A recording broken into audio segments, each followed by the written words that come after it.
that is kind of terrifying.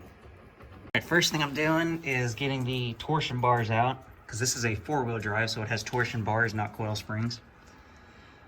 Basically, the way a torsion bar works as a spring, well, it's the same concept as a coil spring, but it's a big long rod instead of being bent up in a coil, hence the names. But so basically what it does is the lower control arm there will bend this rod because it's fixed on this end, and that rod will obviously try to resist that, and that's how you get the spring action out of it. So it's, I don't remember the name of it. Oh, there's the number, 67012 from O'Reilly's. Just a torsion bar, GM torsion bar removing tool. There's a hole up there in the top of the cross member it clips into. I couldn't get it clipped in over there because of the exhaust, so I just stuck it up there and it stayed. That's probably not a very good practice though. And then the actual torsion bar key has a flat spot on it for the tool to sit on. So that's where the end of the tool is sitting right there. So yeah, you just crank this down a little bit and then you undo the bolts. I already got them out.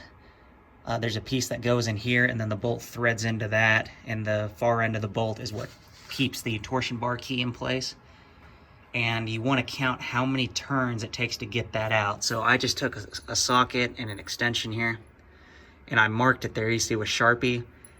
And I just counted how many times that mark passed through this gap while I was undoing it. And you might want to video yourself doing that, so that way, you know, it's like, did I miss 16 and skip to 17? But anyways, if you video it, then, you know, you can count how many turns it is if you're like me and you struggle to count slowly. All right, there was a bolt missing for the cross member and another bolt that was about to fall out, and the other two weren't very tight, so I'm not sure what to say about that.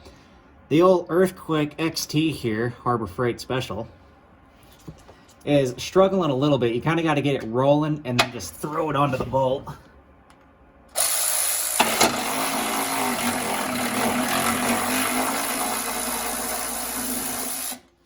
yeah, if you just kind of dump the clutch on it, it'll get them out.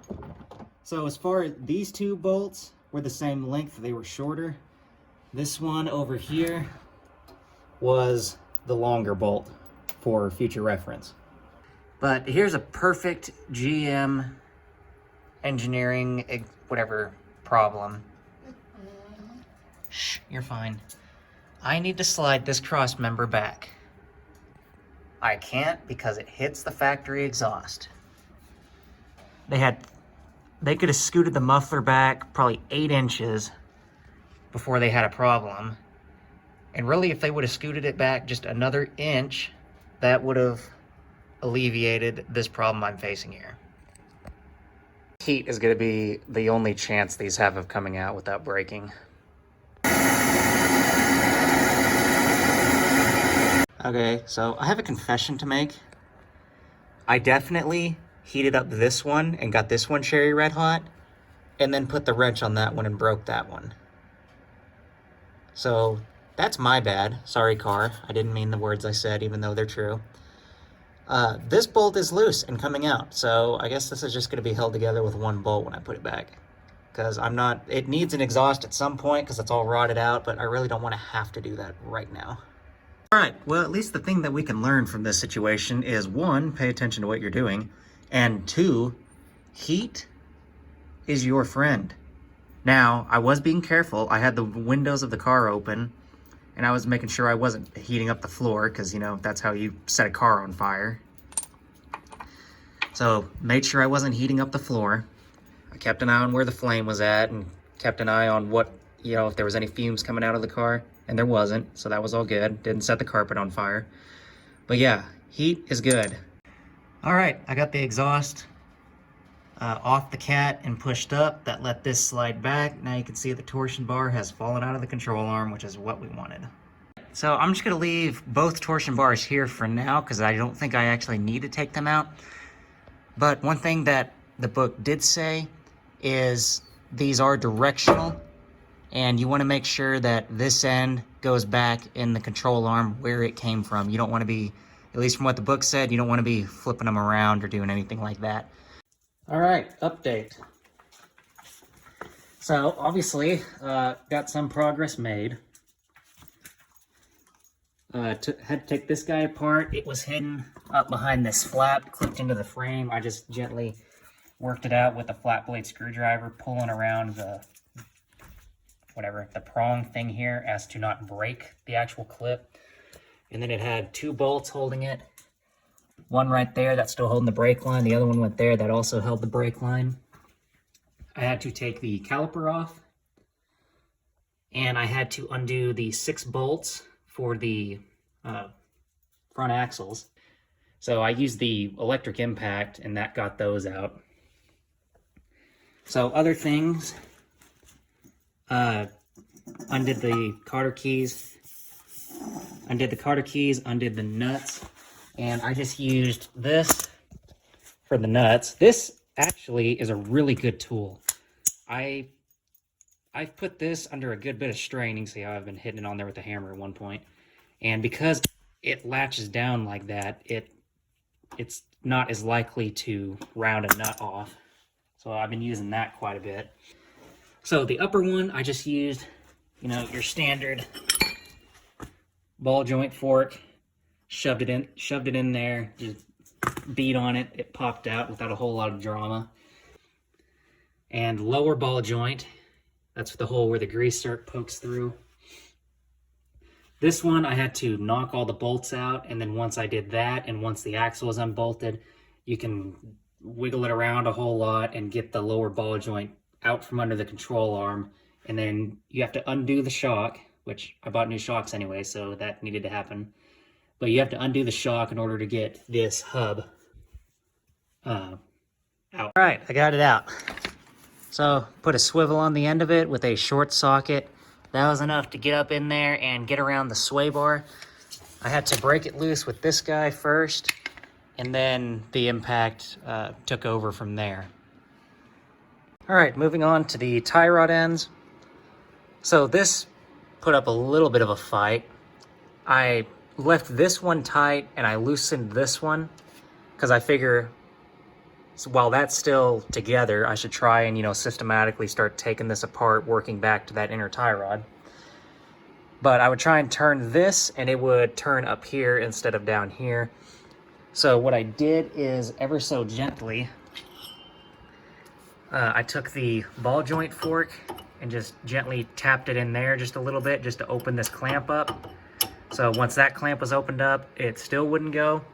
And so again, ever so gently as to not tear up the threads, I got the ball joint fork just on the side of the piece, not down in the threads, but just on the wall of the tube, I guess. And gently tapped on it that way, and then did the same deal going the other way. And I think that helped break it loose. And then I just got a pipe wrench on it and put some weight on it, and it broke loose right here like I wanted. So take this off first, then I'll undo this, take this adjustment piece out, and then I'll finish off with taking that piece out. That way I'm not having to set this all up in the vise and try and undo it. I can just use the car to hold it. Also, a thing to note is the inner one here is left-hand thread, so clockwise to loosen it up. Ball joint fork.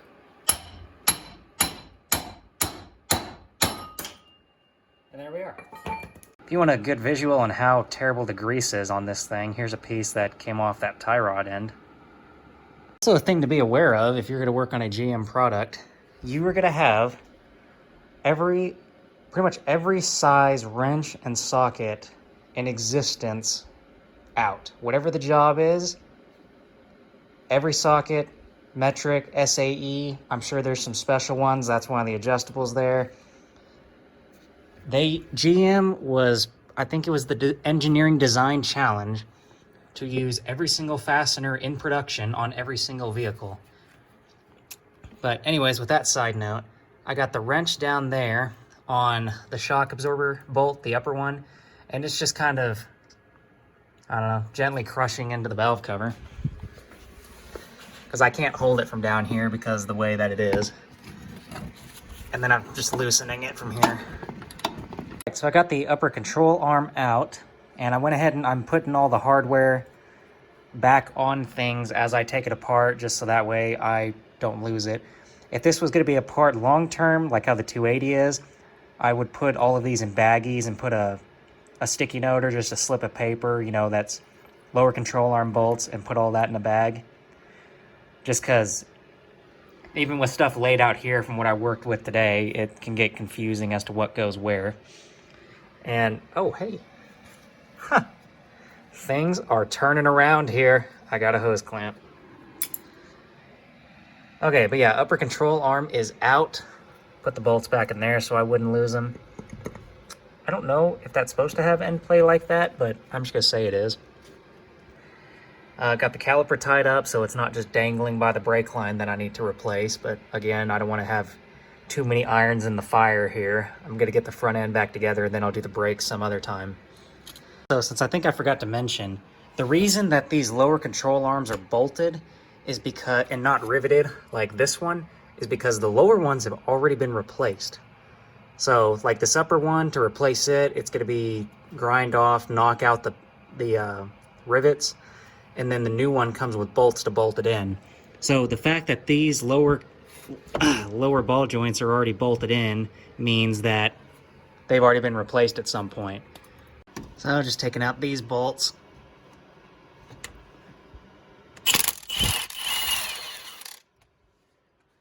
And then you just do all of them.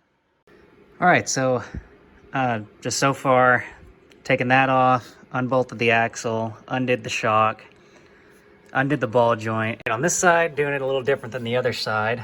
I got a short socket on the bolt head, and then on the nut, I have the 18mm wrench kind of sandwiched against the frame rail. Basically, you have to get it around this raised portion of the control arm. This is raised to match the ball joint, and I just kind of walked it off this way.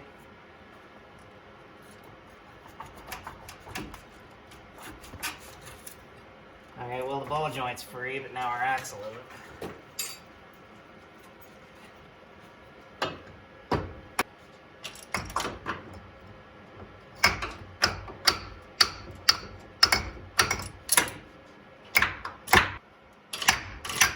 There it is. So I was just spinning it and hitting on it, just tapping on it, not really hitting on it. And then just pull it off the side. Oh, come on now. All right, so other thing that happened, my little swivel deal completely broke that. So kind of irritated about that, but I probably shouldn't have been using the impact on it anyways. That was my bad. Just take the sway bar off. It's easier in the long run.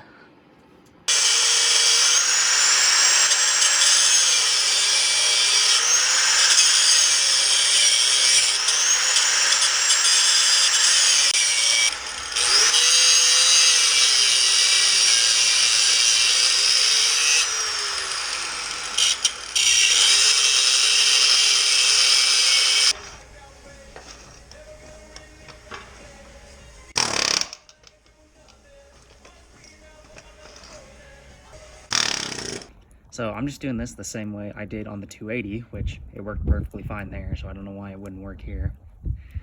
And what I did, used propane torch. Imagine any torch will do. And so basically I'm just gonna let it burn out here. And once that's done, it should all just come apart. All right, let me see if I can recreate what I did here. So here are the parts of the bushings. So they didn't come apart like I thought they were going to. This one still has the insert in it, but the way I got this one out is so this was pressed in there like that.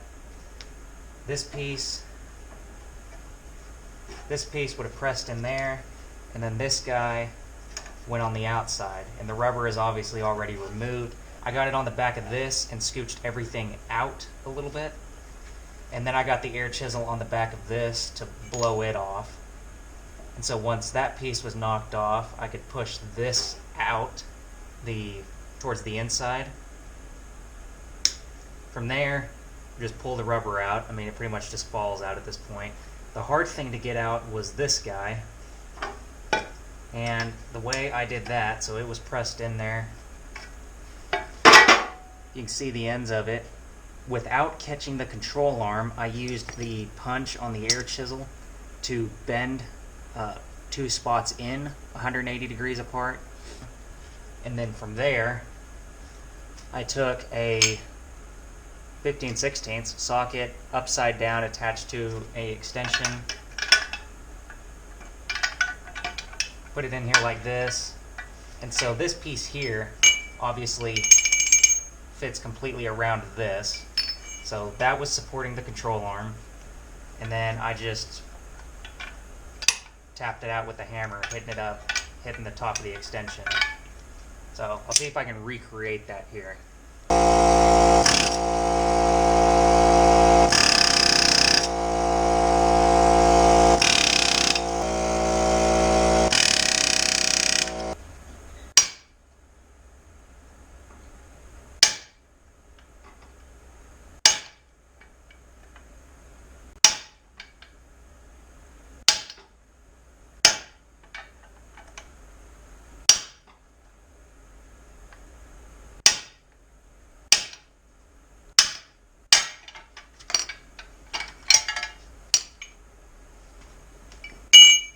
Alright, that one put up considerably more of a fight. I wasn't able to get it all the way out of this inside piece, but I just put the socket on there and made sure the socket stayed straight on this piece and not on the control arm. That's probably not the best way to do it, but it worked. Alright, so like I mentioned earlier, this control arm here has actually been replaced and was brand new. So you asked the question, well, why are you putting new ball joints in something that has new ball joints? And the whole deal is just because I'm already here, I don't know anything about the quality of these parts. I'm just going to replace them with the new parts that I have because all the parts I have are name brand. This guy was proving more difficult than the other one, so got a small metal cutting blade and used the Sawzall to gently put a cut on the inside. You can see where the blade is just about to come through, so that's the point where I stopped because I don't want to tear up the control arm. So I would just, cut for 2-3 seconds and then check it. And so this is where I'm going to see if I can break it now.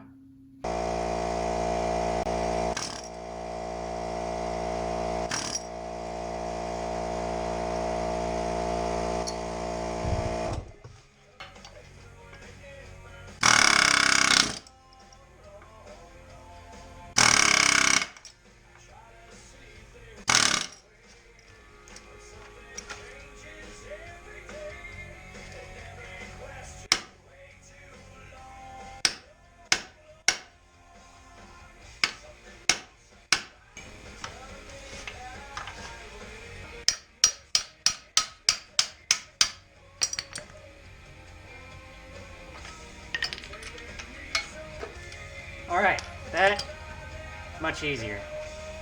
You see the cut. Alright, so the upper A-arms are broke down. I'm working on the lowers. And the burning the rubber out on the lowers did not work in the slightest. I mean, I gave it my all. Spent way more time trying to burn them out than I should have, and it's not happening. I don't know what this rubber's made out of, but it's more robust than the flame I could put on it.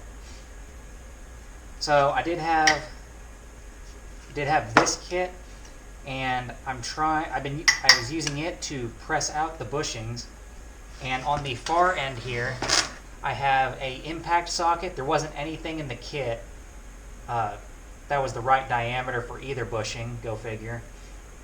But I'm just using a socket here. The key thing that I'm noticing with this is it has to be big enough to grab the actual metal, because if it just pushes on the rubber, it'll just push the rubber out like it did that one, and it won't actually push the metal sleeve out.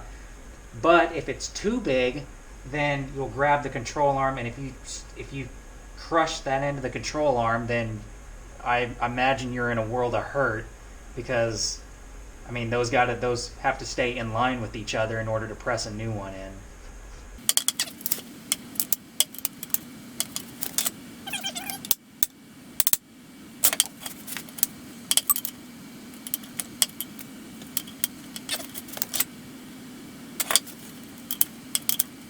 So it's through past the first part of the control arm. And the other one, I just had to set it up like this with the socket and do that. This one was considerably looser. I didn't really need to do that, but there's the bushing.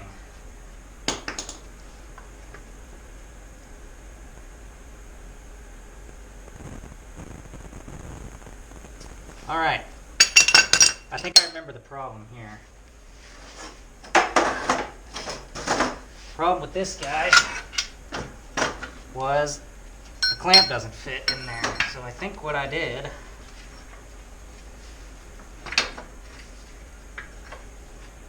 was prop this guy up here like so, then pop that guy on here, take our friend,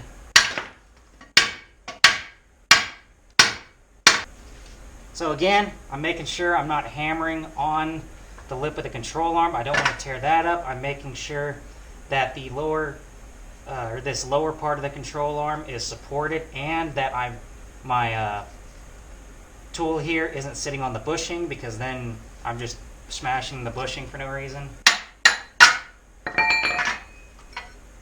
And there we are. Not gonna lie, I was kind of worried that wasn't gonna happen, but there it is. This is getting pretty long. I'm going to go ahead and cut it off here with the teardown, and in part 2 we'll continue with the assembly of the front end. So hopefully this was entertaining or enjoyable in some way, and we'll continue on in part 2.